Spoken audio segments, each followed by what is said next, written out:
And I'd like to introduce to you our CEO, Felon Gallati. Thank you, Julie. Hi. Hi. Felon, we're going to be asking you a few questions to get to know you a little bit better. Are you ready? I'm ready to go. Okay, let's get started. Okay, so Felon, tell us a little bit about your background. So I'm from the East Coast, and I spent the first 26 years of my life on the East Coast. I went to college on the East Coast. My first job, professional job, was the Greendale Family Branch YMCA on the East Coast as youth director.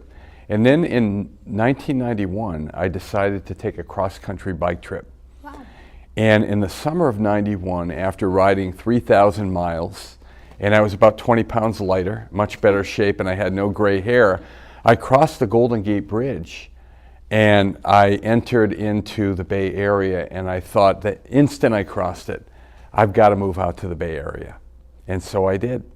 Is this when you started working at the YMCA here? Well, I knew about the YMCA, and on the bike trip, which was really fascinating, we went from state to state. I biked with people from all walks of life. Doctors, lawyers, people who own companies, and I was amazed at how unhappy these people were. And they had all the money in the world, but their work was not satisfying. So the bike trip was sort of a quest, if you will, and I wanted to find out what I wanted to be when I grew up, and I realized how happy I was making a difference in my youth work at the YMCA. So crossing the Golden Gate Bridge, I had a couple of ideas in mind. One was, I want to be in California. This looks amazing. And the second was, I think I really want to make a career run at the YMCA and see if I can make an impact. I applied here and in Santa Clara and in San Diego at the Jackie Robinson YMCA. I'm a big baseball fan. I had never seen that Y, but I somehow got to be a final candidate through phone interviews. But when they offered me the job in Berkeley, I took it. Berkeley, back then, Berkeley was a lot different. It was really progressive. Everyone knows it nationwide. And it was just sort of calling out to me. And so I took this job. And my first day at the Berkeley Y was October 1, 1991. So what are the top priorities here at the YMCA? They've shifted a little bit over time, and it has to do with the need in the community and what we're really good at doing. So the YMCA of the East Bay, which is our new YMCA, is focused on three key priorities. Yes. The first one is early childhood impact. And at the moment, we have 21 early learning centers in lower income communities. We've got an amazing opportunity to help kids get off to a great start. What a lot of people don't know is that kids who don't have resources end up in kindergarten knowing thousands of less words than kids who have resources. They start off kindergarten already light years behind those other kids. Socially, emotionally, it's the same thing. So we've got a big opportunity in our early childhood impact work, and that's one of our key priorities. And we want to get great, and then we want to expand that work.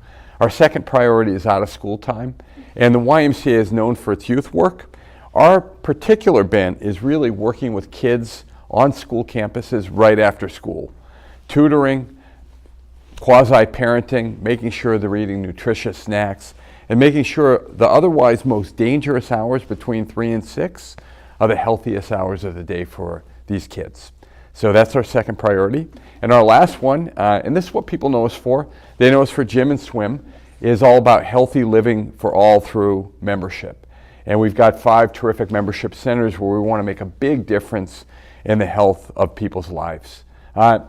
It's really interesting right now, we live in a time where health clubs across the country have proliferated, yet diabetes and obesity keeps creeping up. But we do know that at the YMCAs, when we do our best work, people get healthy. So we can have a big impact on the health of our local communities. And is this what motivates you as a CEO? Actually, you know, it does motivate me, those 3 priorities. But what else motivates me is when I go out and I watch the great work that our people are doing, when they're really on point and making the kind of difference that we all dream about, that's incredibly motivational to me. Thank you. Those are amazing things, and I'm very, very excited to be part of that. Which brings me to my next point, is that in my new hire orientation, I recently learned that we have YMCAs all across the world, which for me was like amazing. I was just like, really? So that's what I wanted to learn more. And I want to ask you, how do we make a difference, not just in our community, the YMCA, but also across the world and the nation? Well, that's a great question, Julie. And it is something that that I think makes the YMCA really unique. On the one hand, we really focus our key priorities around what our local regions need. So that's why we chose our 3 priorities. But we've got YMCA presences in countries all over the world. And then sometimes it might mean that we're helping improve the water supply.